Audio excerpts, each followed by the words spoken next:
suasana masih panas ya. Mungkin minggu depan saudara ya, minggu depan kita baru bisa pasang AC, ya bisa pasang AC. Sebelumnya saya mengucapkan terima kasih kepada keluarga Bapak Ake yang sudah mempersiapkan 1 unit AC. Ya, nanti untuk dari gereja akan kita tambahkan juga 1 unit lagi, karena kebetulan gereja kita pakai 4 ya, 4 kalau saya hitung dari luasan daripada gedung gereja ini. Ya, terima kasih untuk Bapak Haji, keluarga yang Tuhan memberkati Bapak dan juga tentunya jemaat semuanya. Karena lewat dari persembahan Bapak Ibu Saudara semuanya, ya kita juga bisa beli, ya kita bisa wujudkan 1 unit AC dulu. Untuk 2 unit lagi nanti belakangnya Tuhan yang mengirim. Nah, itu dia. Puji Tuhan. Nah, saudara semua dikasih oleh Tuhan, ya bahwa dalam doa saja saudara ini pertemuan kita doa ini luar biasa. Di bulan kelima bulan sudah menjaga doa kita. Ya, di samping pagar yang di samping itu kita juga mau pondasi supaya kita nggak ada tanah longsor lagi, sering tergerus. Juga akan membuat lapangan parkir dari lebih luas. Ya, puji nama Tuhan. Bapak Ibu Saudara semua dikasih oleh Tuhan.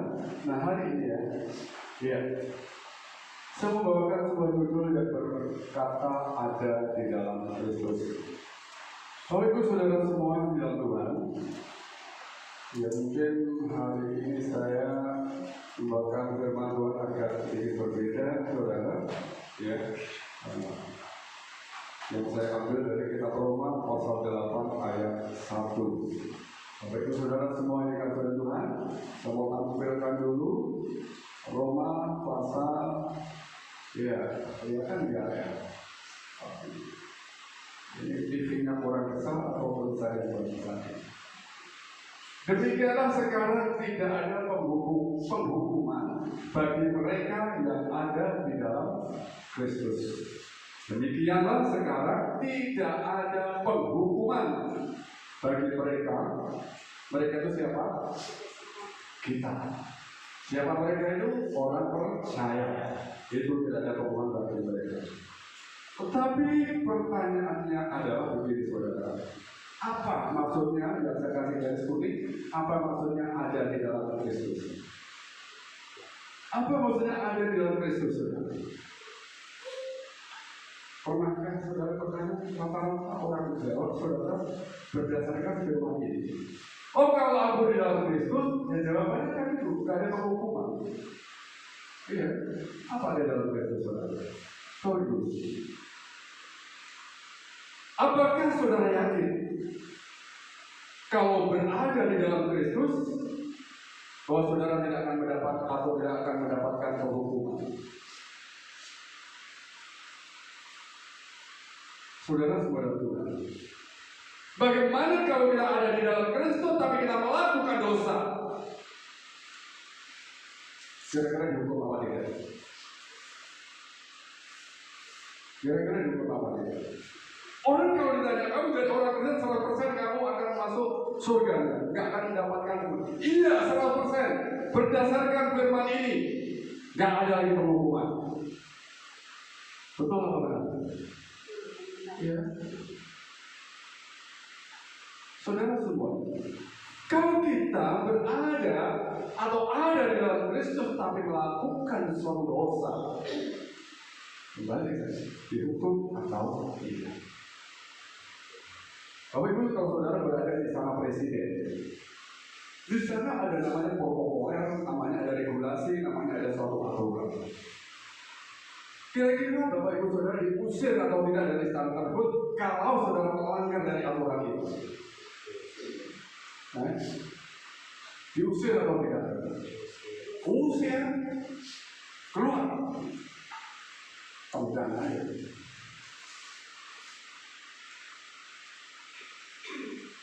Saudara-saudara Tuhan, yang mau saya sampaikan di sini. Apa maksud dalam itu? Nah, oke. Menurut firman Tuhan tersebut di atas, mungkin saudara yakin, tetapi bagaimana jika saudara berbuat salah? Kan bertanya. Jadi keyakinan dari 100% itu kalau engkau salah, saya tidak bisa melihat saudara mau dihukum atau tidak. Saya ulang lagi. Demikianlah sekarang tidak ada penghukuman. Baik saudara-saudara, terjemahan tersebut di atas tidak lengkap. Tidak lengkap. Kalau saudara-saudara baca dari tahun 74 sampai hari ini, udah 50 tahun ini, saudara. Ketika orang ditanya ada di dalam Kristus, berarti tidak ada penghukuman. Berdasarkan firman Tuhan ini, orang bisa berpikir salah.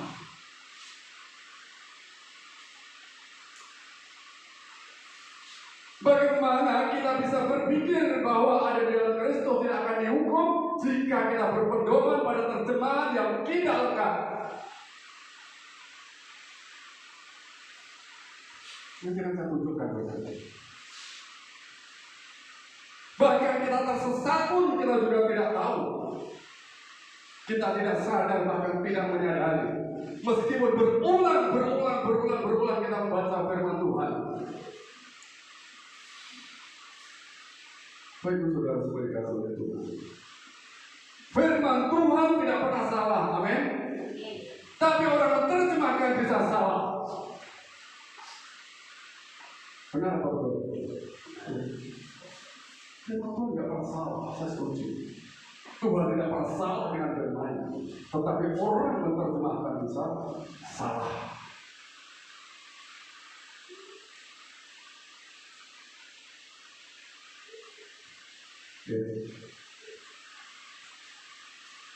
Baik, firman Tuhan tidak pernah salah. Itu saudara-saudara. Hari-hari ini saudara, mari kita lihat perkembangan atau berita dan lain sebagainya. Kalau kita tidak hati-hati dan tidak cermat, itu bisa menjerumuskan kita.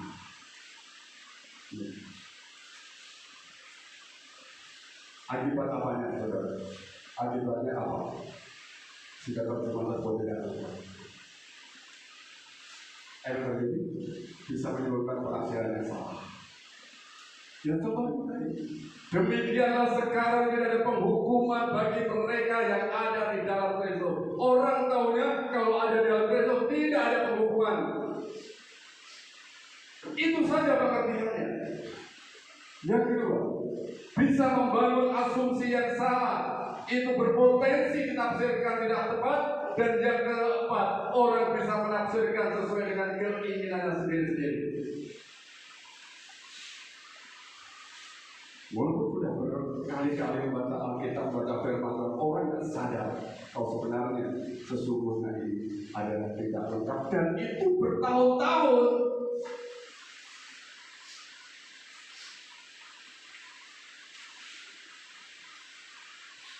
Saudara semua adalah Tuhan. Karena penerjemahan yang tidak lengkap, maka frasa kalimat ada di dalam Kristus yang terdapat dalam Roma 8 ayat 1, orang menafsirkannya, memahaminya menjadi tidak tepat. Orang paham, ngerti, memang kalau orang di dalam Kristus itu gak ada penghukuman, itu tahu. Ya. Itu tahu.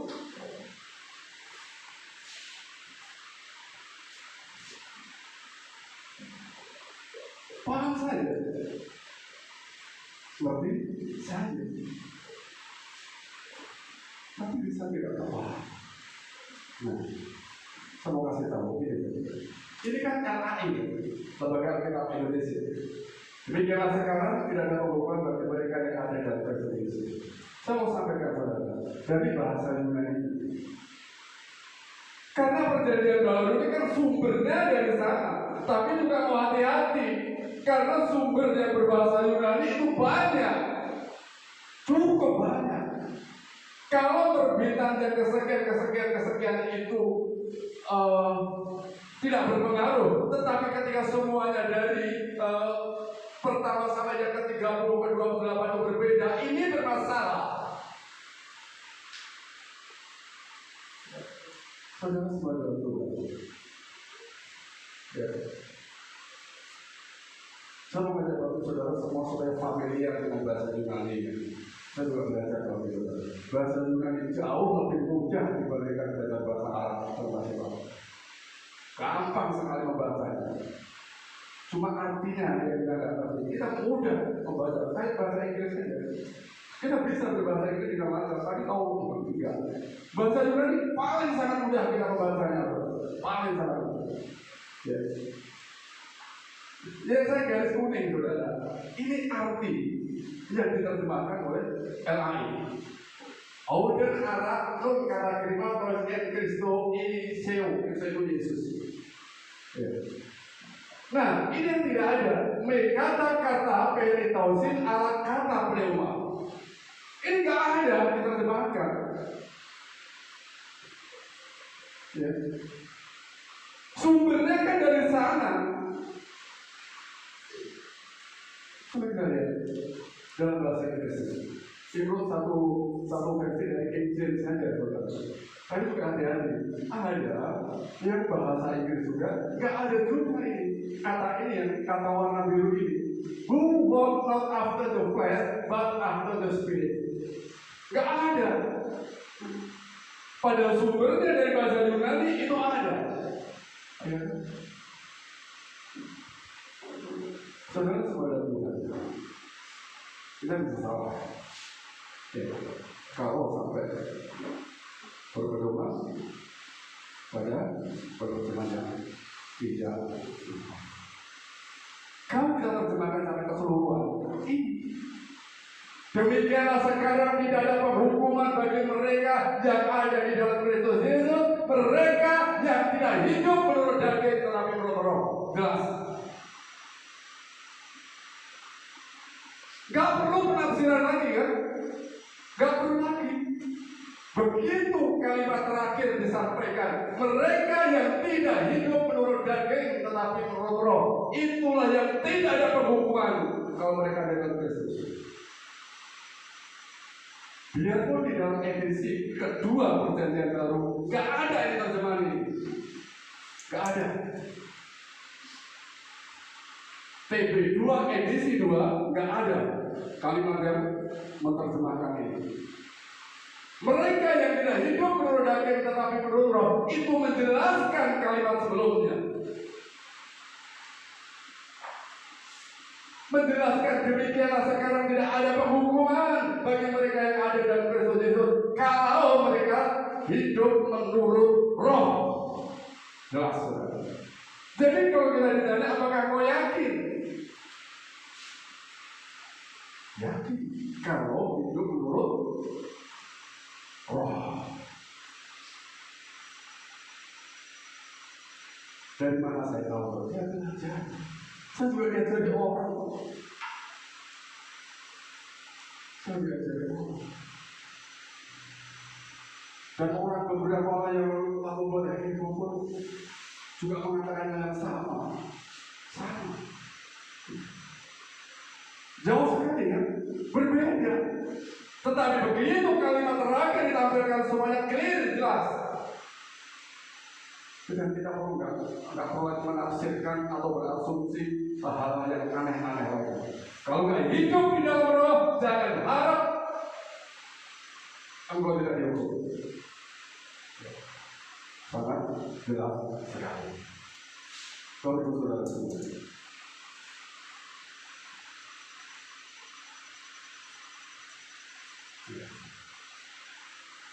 Ketika kita tahu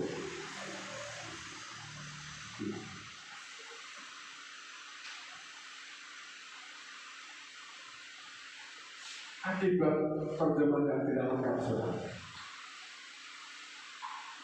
maka orang bisa menafsirkan semua orang Kristen, semua orang Kristen, semua yang sudah percaya kepada Kristus berarti sudah dibebaskan dari hukuman. Walaupun mereka tidak hidup di dalam Roh, ini kekeliruan kan? Gara-gara dia berpedoman yang separuh tersebut, mereka yakin, orang berarti yakin bahwa mereka pasti dibebaskan dari hukuman, sementara dia masih hidup di dalam keraguan. Tapi itu saudara sebagai kasih Tuhan. Yang kedua, orang bisa berpikir bahwa dirinya sudah beriman kepada Tuhan Yesus secara benar. Imanku sudah benar. Aku sudah percaya kepada Yesus, berarti sudah benar. Lalu menurut mereka, iman seperti itu sudah menyelamatkan. Nah, ini gara-gara tidak lengkap. Orang begitu ditanya, kamu yakin? Roma 8 dan mengatakan Roma 8 dan 1 mengatakan demikian. Orang yang ada di dalam Kristus tidak akan dihukum. Kan firman Tuhan katakan demikian. Padahal lebih separuh.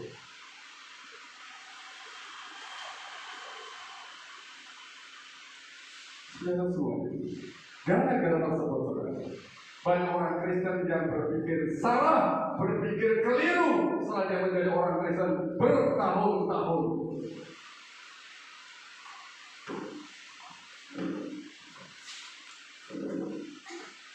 Saya terus terang saudara, saya terguncang dengan terjemahan ini.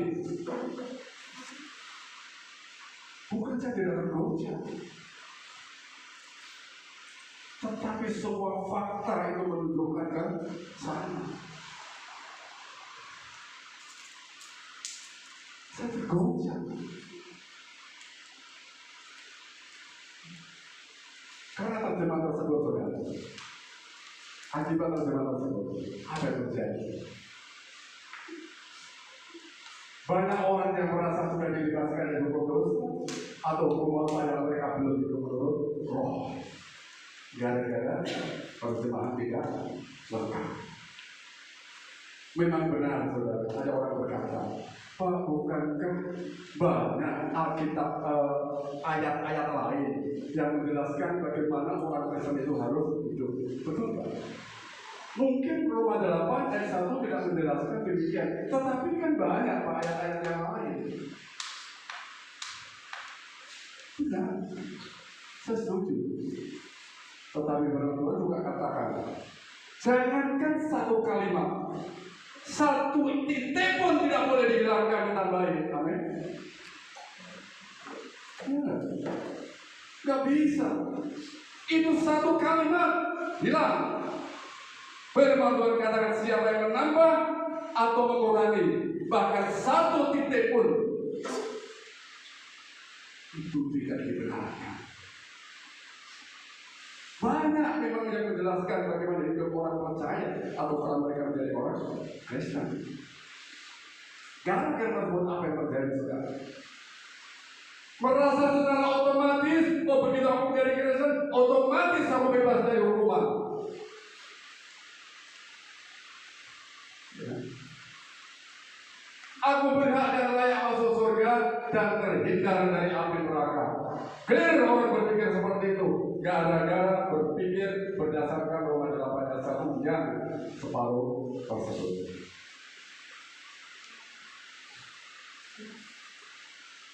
Yang kelima,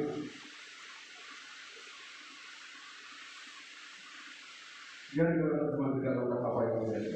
Iman mereka hanya dipahami sebatas aktivitas di pikiran saja, di nalar saja. Pada iman adalah tindakan, ya. Tindakan di dalam roh. Iya, ya. Tapi itu sudah berkali-kali itu. Dampaknya apa lagi? Akibatnya berikutnya. Gara-gara itu membuat orang Kristen tidak berjuang untuk mengalami proses dalam pimpin Roh Kudus dalam usaha mencapai hidup roh. Gak ada perjuangan.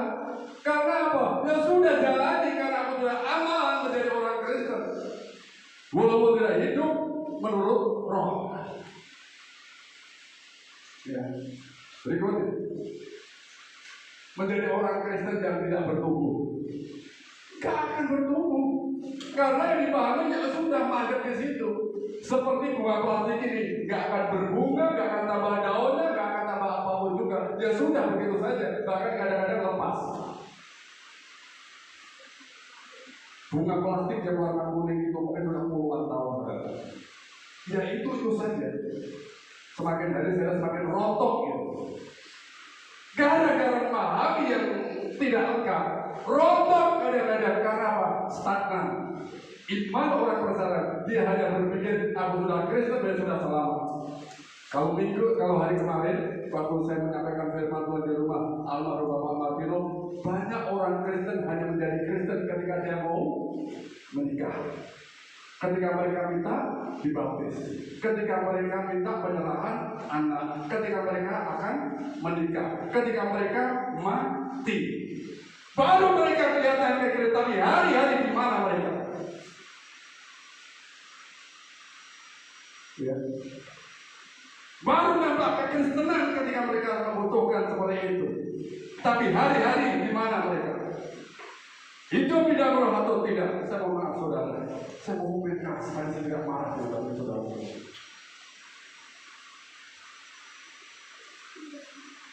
Gara-gara tidak anggap saudara. Orang Kristen gak bisa bertumbuh. Nah ini. Kualitas hidup mereka berbeda. Bahkan dengan orang Kristen, artinya kualitas mereka tidak berbeda dengan orang-orang dunia, sehingga mereka mudah tergiring, mudah terpengaruh oleh kuasa jahat dan masuk dalam perbuatan-perbuatan jahat. Karena ini tadi, mana bisa bertumbuh? Karena aku sudah aman, nggak ada masalah. Tapi saudara semua dalam Tuhan, perhatikan dengan seksama, saudara. Ya. Perhatikan dengan sungguh-sungguh. Kalimat yang berkata,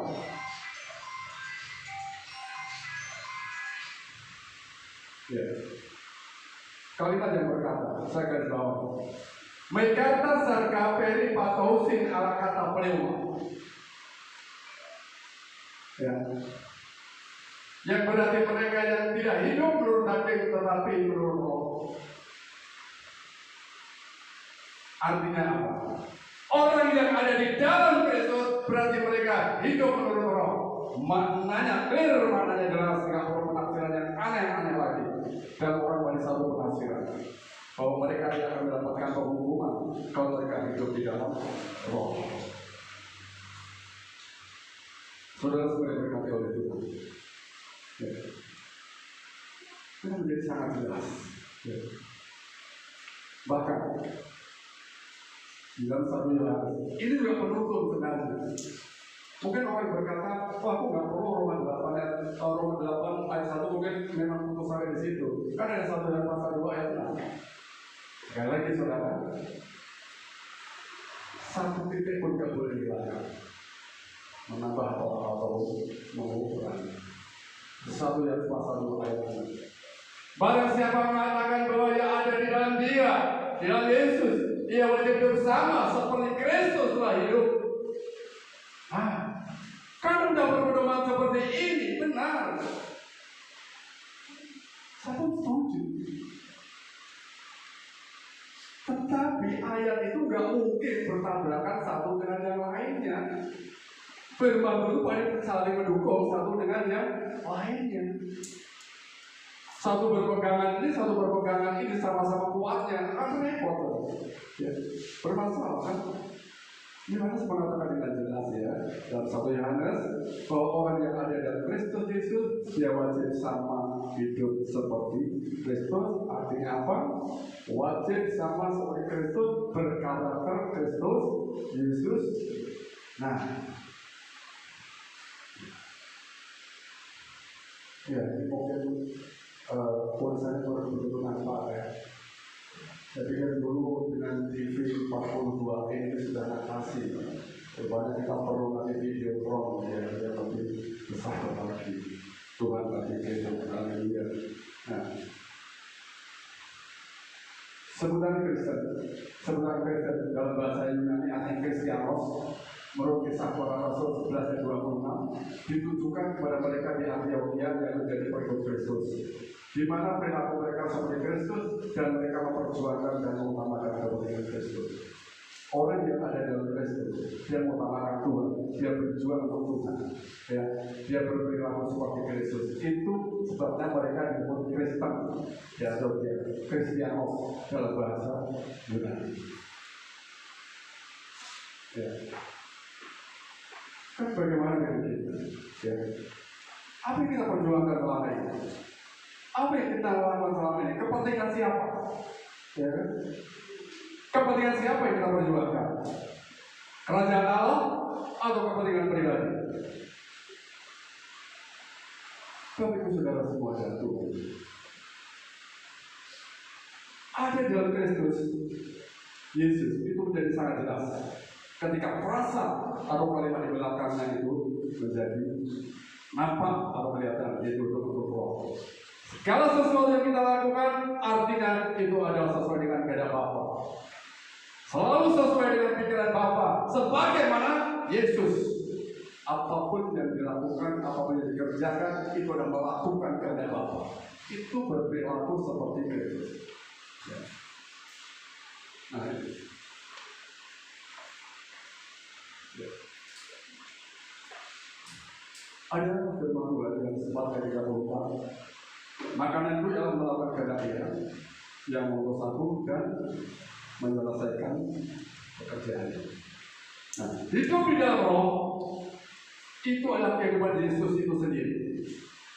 Ketika Ia mengenakan tubuh daging, kalau dalam bahasa Inggris namanya flesh, bahasa Indonesia namanya sar, itu adalah daging manusia. Ini menunjuk kepada manusia. Karena ada daging binatang, ada daging hewan dan sebagainya. Tapi untuk pada flesh itu ada daging manusia. Ya.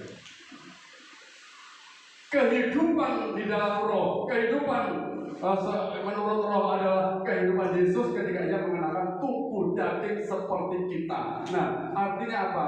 Itulah yang menjadi panduan kita hidup di dalam roh. Nah, saudara-saudara, hidup dalam roh adalah suatu kehidupan Yesus ketika Ia mengenakan tubuh daging.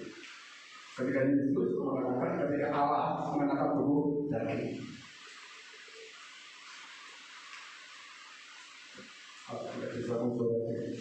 Ya, apa yang Yesus lakukan ketika Ia mengenakan tubuh daging seperti kita?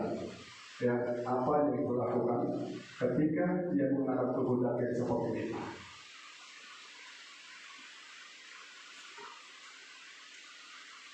Ini yang dilakukan. Dia sampai 30. Yesus berkata kepada mereka, makanan sudah melakukan kehendak Dia. Kita pakai mohon maaf, kehendak Dai, kehendak Dia yang mengurus aku dan memberikan pekerjaan. Makananku ialah melakukan kehendak Bapa.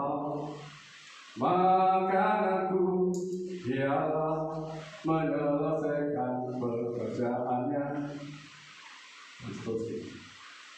Saudara-saudara saudara, hari-hari ini yang dilakukan orang-orang yang hidup di dalam roh. Bapak Ibu Saudara semua diberkati oleh Tuhan.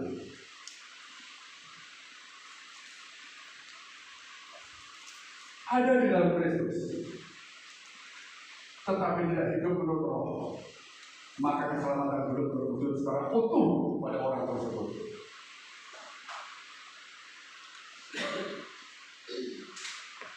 Sudah menjadi Kristen, sudah percaya, ya, tetapi tidak hidup menurut roh, maka keselamatan belum terwujud secara utuh di dalam pribadi orang tersebut.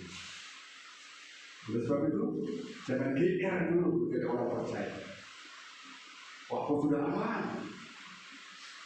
Ya. Tapi itu sudah mulai berkata menjadi orang Kristen sebenarnya, begitu dalam roh. Ya. Memang tidak mudah. Orang yang ada di dalam Kristus Yesus adalah orang yang memiliki gairah, memiliki hasrat, memiliki semangat, memiliki spirit seperti yang ada pada Yesus sehingga perilakunya seperti Yesus. Itu gairah. Ada semangat di sana.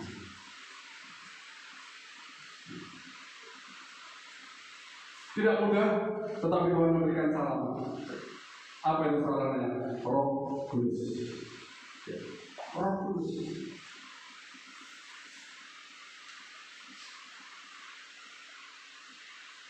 Roh Kudus diberikan kita.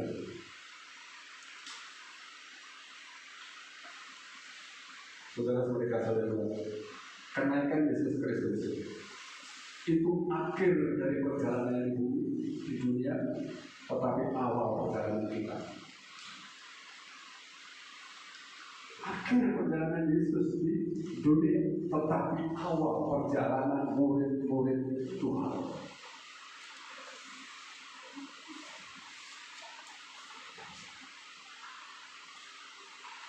Saudara yang bergantung Tuhan, Roh Kudus itu bergantung Tuhan.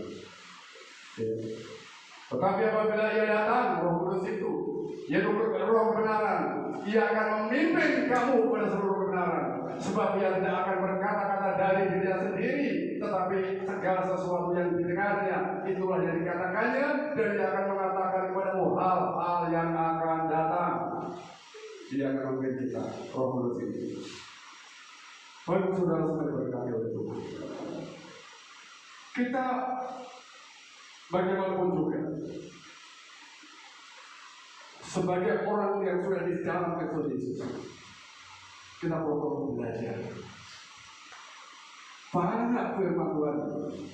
Ya, banyak kalau saya mau sampaikan beberapa firman Tuhan yang lain. Tetapi satu demi satu nanti akan saya katakan kepada saudara semuanya. Banyak sekali teman-teman kita ribuan dan mereka mengklaim semuanya benar.